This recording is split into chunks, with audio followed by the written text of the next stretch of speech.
জমানো কথা আর মনের ব্যথা কারো শোনার টাইম নাই রে ভাই। কারো শোনার টাইম নাই। নিজের কথা, নিজের ব্যথা নিজের কাছে রাখো। এগুলো কারো কাছে বলে কোনো লাভ নেই। কেউ তোমার পাশে আসবে না, কেউ তোমার দুঃখে দুঃখী হবে না, কেউ তোমার সুখে। অনেক লোক আছে যা সুখী হওয়ার জন্য বসে আছে। কারো কাছে চাইতে পারবা না রে ভাই, চাইয়া পাইবা না। কারণ তুমি একটা জিনিস ভাবো, তোমার দুঃখে তোমার পাশে কে থাকবে? তোমার আসল সঠিক সত্য সদা বন্ধু যে, সে থাকবে।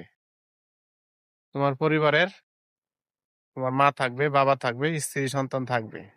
তারপরও অনেক ঝগড়া বিবাদ করে, কিন্তু তোমার নিজের লড়াইটা নিজেরই করতে হবে। কেউ তোমার পাশে এসে তোমাকে মইটা আগাই দিবে না যে মই বে তুমি সিঁড়ি উঠে উপরে ওঠো, সিঁড়ি বেয়ে বেয়ে উপরে উঠে পারবা না, কেউ দিবে না। আবার নামানোর জন্য বহুত লোক দাঁড়িয়ে আছে, সে সিঁড়ি দিবে তোমার নামার জন্য। কিন্তু এই দুনিয়াতে কারো ভালো করার জন্য কেউ এগিয়ে আসে না, কারো সুখ কেউ দেখতে পারে না, কারো দুঃখ হলে এ নিয়ে হাসে মস্কারা করে।